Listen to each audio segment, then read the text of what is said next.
Chapter 12. Death Has a Voice. Journal entry, time and date, unknown. Location, unknown.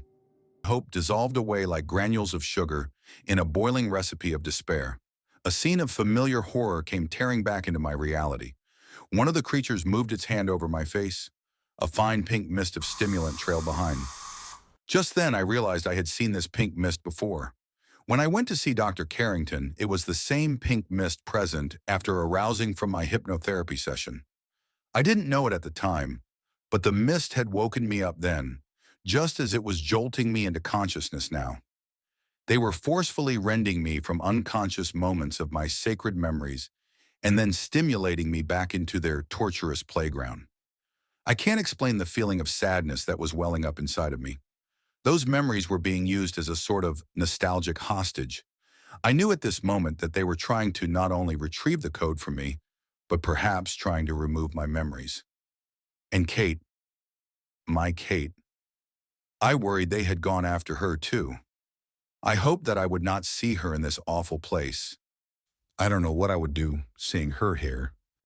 Lord, if there is a God, please, please keep her away from here, I thought, realizing the absurdity of asking for something from a God I did not know, from whom I'd never asked anything from.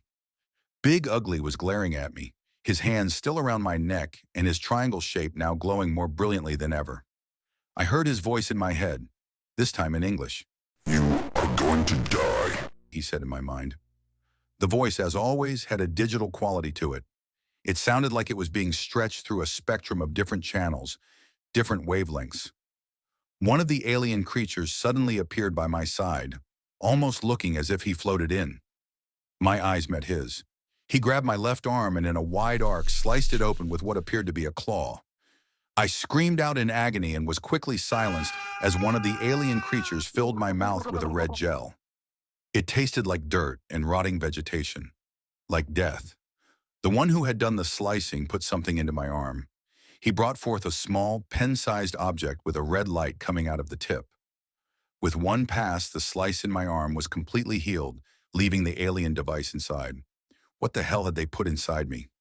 With my mouth full of this disgusting red gel, all I could do was utter subdued screams. Between the screams came moments of involuntary gagging. My body strained unsuccessfully to eject this uninvited rancid clot from my throat, but instead I ended up swallowing quite a bit of it. "Where is the code?" he demanded, while squeezing my throat, which felt as if it might collapse under the force of his grip at any moment. I had to keep the code hidden, at all cost, even if the payment came in the form of my life. I felt blackness begin to seep in from the fringes of my waking life. I wouldn't give in to them. They would never have the code. I would never admit to them, no matter what, my acquisition of the coded symbols, which were now at work being decoded in my mind. My only method of fighting back was to defend my mind. This was my mind, and in my mind, I'm the one in control. "Forfeit," said Big Ugly as his grip tightened. He was going to suffocate me. Speculation was a dangerous instrument for the mind. Thankfully, I was unconscious again before I gave in to them. "I got one," yelled Bill, in the excitement only a child can elicit. He bolstered a smile made purely of arrogance. "Me too, and mine's way bigger," I said, with my arm outstretched showing off my trophy. Bill's smile faded, and with it, his ego. A look of mild embarrassment underlined the look on his face. I had been transported to a memory of my family when I was young, perhaps 8 or 9. It was the 4th of July and a beautiful warm evening in Dillon, Texas. My dad was barbecuing in the backyard. Bill and I were looking for bullfrogs near the creek that ran parallel to the street we lived on. We were planning to put one on the grill when Dad wasn't looking. "Yeah, this is stupid. I'm bored." Bill said this as he rushed past me and slugged me in the gut. Hard. "You bastard." I shot at him from my doubled-over position.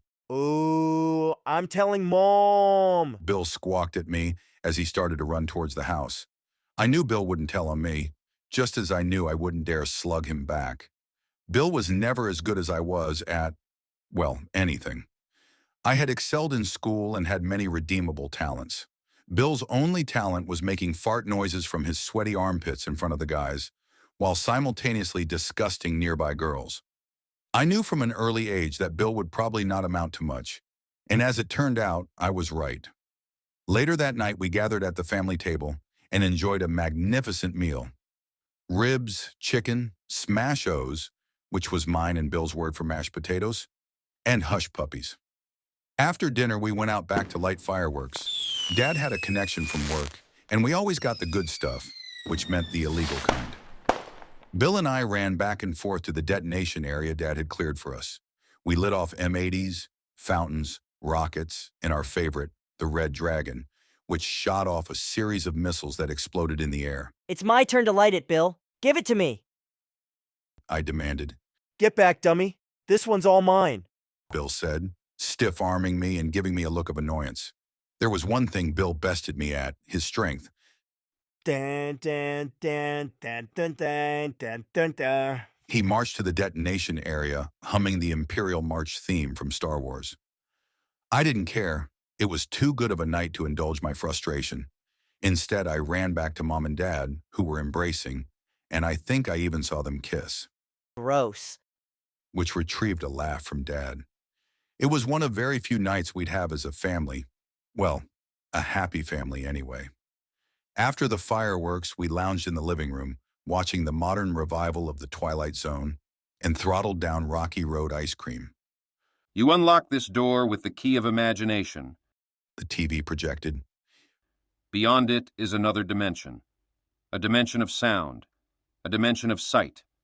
A dimension of mind. I loved that show as a kid, but my love of sci-fi has since waned, considering recent events.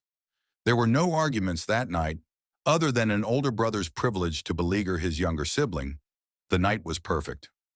I climbed into my twin-sized bed and fell fast asleep and dreamt of good things, a time before the dreams of my youth became the nightmares of my adult life. Pink mist was the first thing I saw when I opened my eyes. I was once more brought back into consciousness, into hell. The memory faded into the background and was replaced with a nightmare in the foreground. I realized now that fear was the currency in this reality upon which they subsidized, making them tycoons in the industry of dread. These bastards had finally brought me to the point of wishing for death. I had always resumed some sense of hope, but now I felt this would never end. They would continue to give me memories, only to rip them from me. I knew this torture would only become worse and more terrifying. I was now of the opinion that they meant not to release me. I was going to die here, either by their experiments or by my body reluctantly giving in by sheer fatigue. I didn't know why I was their target, and I guessed I would never know. Release to us the code. We know your father, the Arbiter. He gave it to you. My father is dead, I transmitted back through the telepathic connection. Secrets will be revealed. You have stored them away, but we will access them. You will die. He looked up at the other creatures around me and transmitted something to them in their language, perhaps instructions, maybe to kill me. He released his grip from around my neck, then quickly disappeared into the blackness in the background. The fading glow of the triangle shape above his head was the last thing I saw. With the leader gone, I felt like it was playtime. At least the leader seemed to keep a certain order. Without his presence, the other aliens looked upon me as if I were nothing more than a plaything. They closed in around me, their heads extending forward in anticipation, their gaze piercing and menacing. I didn't know what was about to become of me. One of the creatures grabbed at the top and bottom of my mouth, pulling it apart as another reached in and pulled out some of the red gel, which had begun metastasizing to my teeth. I gagged and choked the rest of it down. Others quickly used instruments to suture up the gorge in my belly. They were done with me, at least for now it seemed. I don't think they found the code, but they knew I had it. Ironically, that was probably the only thing keeping me alive. I tried to keep my optimism to a minimum. This wasn't over yet. I shuddered at the thought of going through this again. I had to find a way out, but I knew my chances were slim. These were aliens, with alien technology far beyond what my 182 IQ could wrestle with. To them, I appeared no smarter than a lab rat to be experimented on. But you know what? Even lab rats have their day. Even a rat can surprise the scientists once in a while. Like the cunning rat, I had my own secrets that no maze could reveal. As I was reveling in my small granule of hope, one of the creatures touched my head with an apparatus of some kind, and I immediately succumbed to a deep sleep.